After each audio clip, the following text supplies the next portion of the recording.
ग्राम पंचायत लिंजिर में युवा समिति और पंचगढ़ के सहयोग ले गांव में एक जागरूकता अभियान ला चलाए जावत है, जहां कोरोना वायरस के संक्रामक ला देख करके युवा समिति और पंचगढ़ मन गांव स्तर में मुख्यमंत्री खाद्यान्न योजना के तहत आवंटन चावल, शक्कर, दाल, अन्य सामान ला सुसज्जित व्यवस्था करके गांव पंचायत के ग्रामवासी तक ले जन जन ला पहुँचाए के। सर ये बता कि आज ही महामारी के दौर चलत है, एमे गांव स्तर में कैसे कैसे पहल करे है?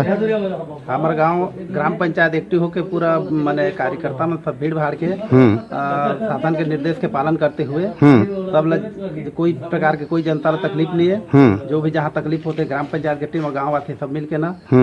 विशेष करके भीड़ भाड़ जगह ला खाली करवाते सब लेकर बारे में बता था कि कोरोना वायरस बहुत बड़े संक्रमित है और में माने अलग रहना ही, घर में रहना ही सबसे बड़े विशेषता, ये सब चीजें जनता में बता था। और गांव की जनता मर के समस्या के समाधान ला कैसे कैसे मिल के करा था? समाधान ला सब मिल के बैठ के माने करथन, माने दूरी बना के बैठन भी और हर दिन पंचायत एक बार बैठे गाँव के दुख सुख के बारे में और सब ये मतलब बताई बुजुर्ग महिला जो पीड़ित मन है सहाय महिला मन के जाके पूछा थे का तकलीफ है किसे करके